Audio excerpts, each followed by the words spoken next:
रोज एक नई कहानी देखने के लिए चैनल को सब्सक्राइब करें और बेल आइकन दबाना ना भूलें।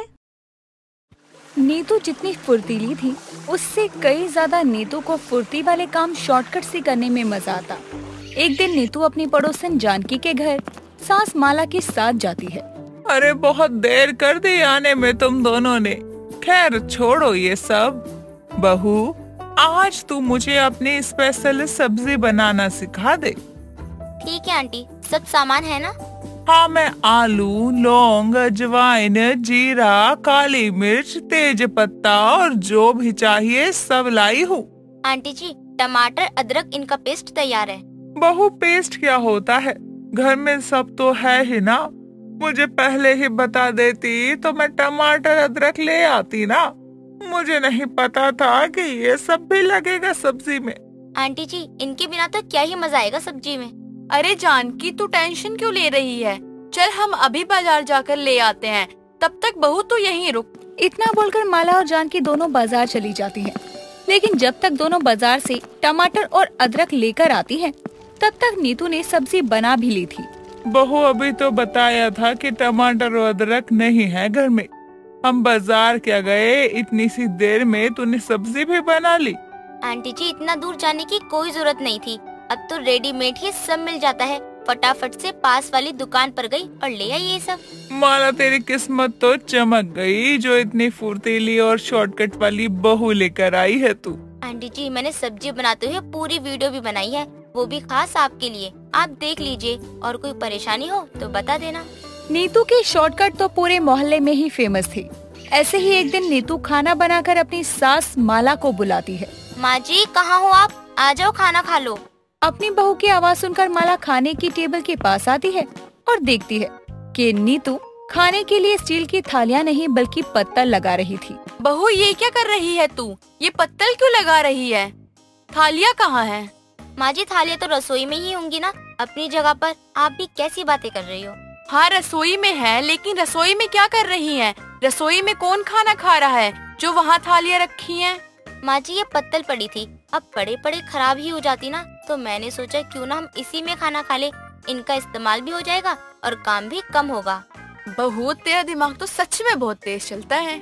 माँ जी, अब दिमाग चलता है तभी तो काम मिनटों में खत्म कर देती हूँ, वरना आप तो जानती हो बाकी लोग बस एक ही काम में पूरा दिन निकाल देते हैं और फिर भी काम खत्म नहीं होता।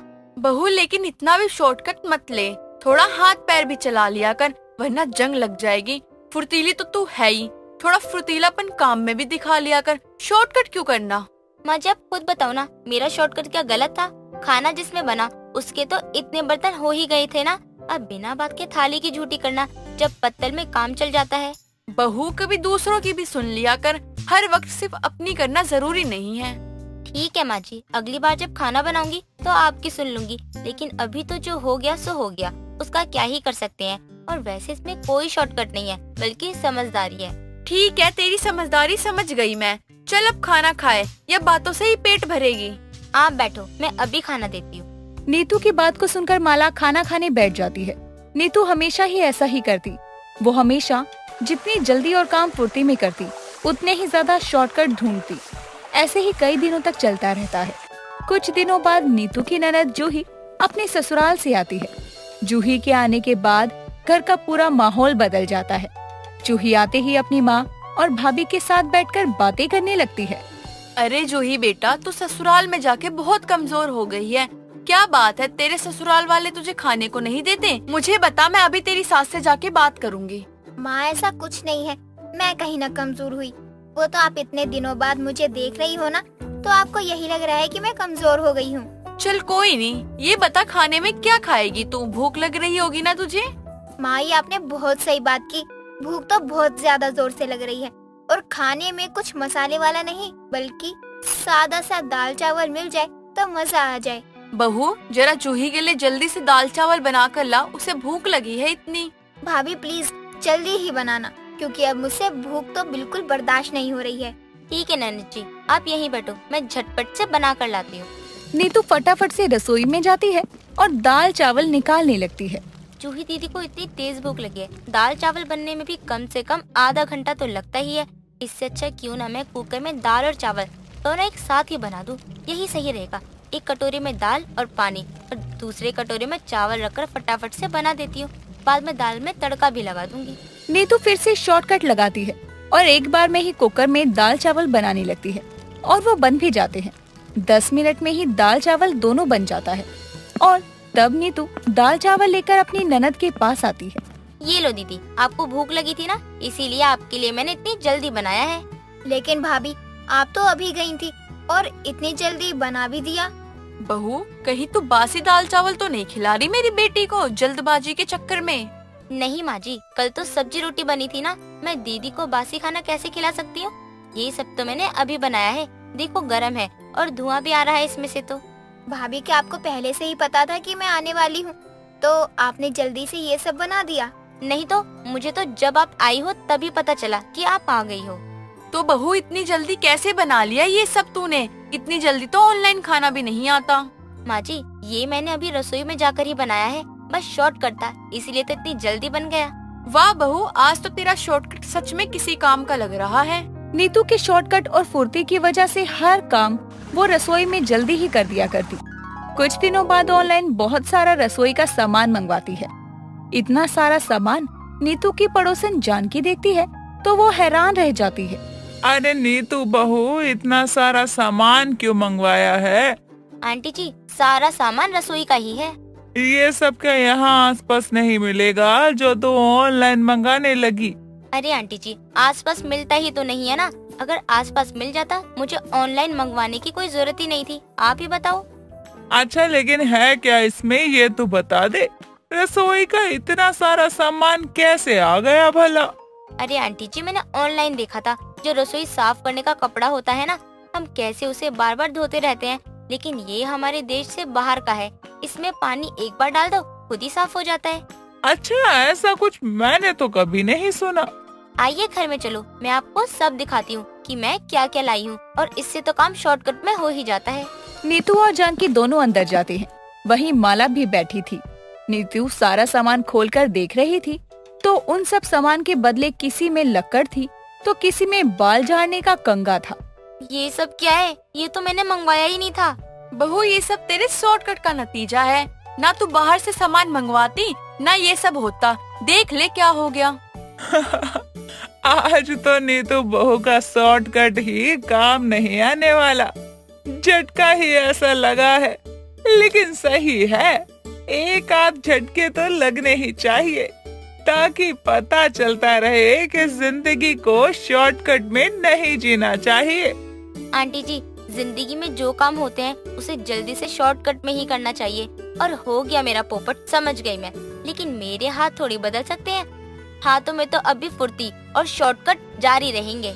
नीतू का सबके आगे पोपट बन जाता है और अब वो वापस पहले की तरह काम को फुर्ती और शॉर्टकट में करने में लग जाती है। भगवान का लाख लाख धन्यवाद, आज मेरी पांचों बहू भी घर आ गई। रिया बहू, अब जरा अपने पैर से कलश गिराकर अंदर आ जाओ। माँ जी, एक पैर से गिराए या दोनों पैर से? रिया के मुंह से ये सुनकर मधुमिता की सबसे बड़ी बहू साधना, जो कि एक बैंक मैनेजर थी, अपनी सबसे छोटी देवरानी से कहती है, देवरानी जी, आपको इतना भी नहीं पता क्या कि गृह प्रवेश के समय कौन से पैर से कलश गिराते हैं? नहीं, हमने थोड़ी पहले 36 बार गृह प्रवेश किया है। हद है, कैसी गंवार देवरानी आई है। माँ जी, एक कम थी क्या जो एक और उसके जैसी ले आई आप? साधना की ये बात सुनकर मधुमिता की दूसरे नंबर की बहू कविता साधना से कहती है, जेठानी जी, आप हमको ताना मार रही हैं। ज्यादा ही अपनी नौकरी का घमंड ना दिखाएं। तुम तो चुप ही रहो। अच्छा खासा मैं अपने मामा की लड़की से देवर जी का रिश्ता करवा रही थी। एयर होस्टेस है वो, लेकिन नहीं माँ जी, आपको तो अपने गांव की ही लानी थी। हाँ तो 3 ले आई हूँ ना, शहर की पढ़ी लिखी नौकरी करने वाली। कम से कम 2 तो मेरी बहू सेवा करने के लिए होनी चाहिए, और बड़ी बहू नीचा दिखाने की जगह समझाना चाहिए पहले। रिया बहू, अपने दाहिने पैर से कलश गिराकर अंदर आओ। ठीक है माँ जी, लेकिन ये दाहिना पैर कौन सा होता है? रिया मधुमिता की बहू कविता की तरह अनपढ़ थी और गांव से आई थी, तो वही मधुमिता की बड़ी बहू साधना, तीसरी बहू मीना और चौथी बहू कावेरी पढ़ी लिखी थी और नौकरी पेशा बहुएं थी, और अपनी नौकरी पेशा होने का घमंड अक्सर साधना और मीना कविता पर दिखाते थे। लेकिन अब रिया भी इस चीज में शामिल हो गई थी। ऐसे ही रिया के आने के 1 हफ्ते बाद जब उसकी पहली रसोई थी तो वो सबके लिए बहुत कुछ बनाती है, लेकिन गांव के हिसाब से। और जब बाकी के घर वाले नाश्ते के लिए टेबल पर आते हैं तो टेबल पर लगा खाना देखकर साधना और मीना कहते हैं, ये क्या है? ये चटनी, समोसे, पराठे, हलवा, किसी की शादी से खाना मंगवाया है क्या? इतना भारी खाना? हाँ, अगर ये खाना मैं अपने ऑफिस लेकर गई तो सब कहेंगे कि मैं कितना अनहेल्दी खाना खाती हूँ। जेठानी जी, हमारे गांव में ऐसे ही खाना बनता है सुबह शाम, और आज हमारी पहली रसोई थी, इसलिए हमको जो जो समझ आया वो हमने बना दिया। सही किया बहू। वैसे भी बहुत दिन हो गए थे अच्छा खाना खाते हुए। कविता बहू को भी तो आराम मिलेगा अब अकेले खाना बनाने से। लेकिन माँ जी, हम ऐसा खाना नहीं खा पाते हैं, पता है ना आपको। तो आपको इसे कहकर हमारी पसंद का खाना बनवाना चाहिए था। अब हम सुबह सुबह ऑफिस में ये खाना लेकर जाएं। इतनी ही दिक्कत है ना बहू, तो खुद उठकर बना लिया करो। हाँ माँ जी, कमाने भी हम जाएं और खाना भी हम बनाएं। तो ये दोनों के घर में आराम करने के लिए आई हैं, मुझे नहीं खाना। तुम ही दोनों को सारी दिक्कत है। कावेरी बहू तो आराम से नाश्ता कर रही है, अरे वो भी तो नौकरी करती है, लेकिन तुम्हारी तरह जताती नहीं है। ये सुनकर साधना और मीना गुस्से में अपने ऑफिस के लिए निकल जाते हैं। कुछ देर में कावेरी भी खाना खाकर चली जाती है। पूरा दिन रिया और कविता मिलकर पूरे घर का काम करती है, यहाँ तक कि अपनी देवरानियों जेठानियों के कमरे भी साफ करती है। ऐसे ही एक दिन मीना अपनी एक जरूरी फाइल घर पर भूल गई, इसीलिए उसने अपने ऑफिस से घर पर फोन किया, जहाँ कविता ने उसका फोन उठाया। माँ जी, हम बोल रहे हैं मीना, क्या हुआ? माँ जी बाहर गई हैं किसी काम से? अरे यार, मुझे एक फाइल मंगवानी थी ऑफिस, अब क्या करूं? उस फाइल में जरूरी पेपर थे, मुझे चाहिए थे। इतनी सी बात, हम लेकर आते हैं। अरे पूछ तो लो फाइल कहाँ रखी है। ये अनपढ़ पता नहीं इसको फाइल मिलेगी भी या नहीं। दोबारा फोन करती हूँ। कविता फोन काटकर सीधा रसोई में जाती है और आगे की बात भी नहीं सुनती और रसोई में जाकर रिया से कहती है, देवरानी जी, फाइल पेपर कहाँ है? वही ना जिसमें रोटी बांधते हैं। हाँ, कहाँ है? जल्दी दो, मीना को ऑफिस में उसकी जरूरत है। कविता की बात सुनकर रिया फॉइल पेपर का डब्बा उसको दे देती है, जिसको लेकर कविता मीना के ऑफिस जाती है और वहाँ बैठे सभी स्टाफ के सामने चिल्लाते हुए कहती है, मीना, हम ले आए तुम्हारा फॉइल पेपर, लेकिन इसका तुम्हारे ऑफिस में क्या काम? कविता के हाथ में फॉइल पेपर देखकर मीना गुस्से में उसे सुना देती है, तो वहीं उसके स्टाफ के लोग भी कविता पर खूब हंसते हैं। बेचारी कविता अपना मजाक उड़ने पर घर वापस आती है। शाम के समय जब सभी हॉल में बैठे हुए थे तो मीना अपने ऑफिस से घर आकर कविता को सबके सामने सुनाती है, जेठानी जी, जब किसी चीज के बारे में ना पता हो तो अपना दिमाग क्यों लगाती हो? आपके अनपढ़ होने की वजह से मेरा मजाक बनवा दिया सबके सामने। मेरी जेठानी एक अनपढ़ गवार है, जिसे फाइल और पेपर्स के बारे में कुछ पता ही नहीं है। क्या हुआ मीना बहू, क्यों आते ही अपनी जेठानी पर भड़क रही है? अरे ये भूल गई वो तेरे से रिश्ते में और उम्र में बड़ी है। आप सुनोगी ना इन्होंने क्या किया है, तो आप भी इन्हें सुनाओगी। मीना इतना बोलकर अपनी सास को सब बताती है, जिसको सुनकर साधना तो जोर जोर से हंसती हुई कहती है, बताओ, फाइल की जगह फॉइल पेपर ले गई। वाह देवरानी जी वाह, क्या दिमाग है आपका। बस तुम नौकरी करती हो, पढ़ी लिखी हो, इसलिए तुम्हें पता है सब। उनको नहीं पता तो इसमें कोई बड़ी बात नहीं है। ज्यादा ना अपनी नौकरी का रौब मत दिखाओ। मधुमिता उस समय बात बढ़ने नहीं देती, लेकिन आए दिन साधना और मीना कविता और रिया को ये एहसास दिलाते कि वो दोनों अनपढ़ हैं। लेकिन एक सुबह जब कविता अपने मायके गई थी और रिया की तबीयत खराब थी, तो मधुमिता की बाकी तीनों बहुएं हॉल में आती हैं और अपनी चाय बनी हुई ना मिलने पर मधुमिता से कहती हैं, माँ जी, रिया कहाँ है? उसने चाय नहीं बनाई आज। उसकी तबीयत खराब है, आज चाय खुद बना ले जाओ। वैसे भी कावेरी बहू तो कॉफी पीती है, तो बची मैं और तुम दोनों जाओ 3 कप चाय बना ले आओ। हद है, अब सुबह सुबह चाय बनाकर ऑफिस के लिए तैयार भी हो। मुंह सड़ाते हुए दोनों रसोई में जाती हैं, लेकिन दोनों ने काफी समय से रसोई में कुछ नहीं बनाया था, इसीलिए सामान का भी कुछ अता पता नहीं था। इस चक्कर में दोनों ही चाय में चीनी की जगह नमक डाल देती है और जब बाहर आकर अपनी सास के साथ बैठकर चाय की पहली घूंट भरती है, तो तीनों के तीनों अपने मुंह से चाय की पिचकारी मारते हुए कहती हैं, छी, ये क्या है? तुमसे ढंग की चाय नहीं बनाई गई? अरे हद है, सिर्फ बाहर कमाना ही सब कुछ नहीं होता। समय आने पर अगर तुम घर नहीं संभाल पाओ तो क्या फायदा है ऐसी बहुओं का। माँ जी हमारी गलती नहीं है ना, हमें क्या पता कौन सी चीज कहाँ रखी है, नमक भी चीनी जैसा लगता है। सारा मूड खराब कर दिया इस चाय ने। माँ जी हम नहाने जा रहे हैं, आप नाश्ता लगवा देना। नाश्ता भी बनाना पड़ेगा तुम लोगों को, क्योंकि रिया की तबीयत खराब है और कविता घर नहीं है। क्या? नहीं नहीं माँ जी, चाय देखा ना आपने कैसी बनी है, नाश्ता भी ऐसा बना तो मेरा पूरा मुंह ही खराब हो जाएगा। इतने में वहाँ कावेरी अपने लिए कॉफी लेकर आती है और अपनी दोनों जेठानियों से बोलती है, क्यों दीदी, आप दोनों को कुछ बनाना नहीं आता? क्योंकि सीखा ही नहीं। आपको तो बस अपनी नौकरी का घमंड है कि हम कमाऊ बहुएं हैं इस घर की। कभी उन दोनों को सोचा है जो हम तीनों के ऑफिस जाने के बाद इतने बड़े घर का काम करती थी? आपको कभी आपके खुद के कपड़े धोने पड़े? नहीं। कावेरी सही कह रही है। अरे तुम तीनों कमाती हो अच्छी बात है, पर कभी पैसे को लेकर कोई दिक्कत नहीं होती। लेकिन ये सोचो, तुम कमाती हो तो दोनों इस घर को संभालती है। तुम्हारे कमरे साफ करना, तुम्हारे लिए नाश्ता, लंच, डिनर बनाना सब वही दोनों तो करती है।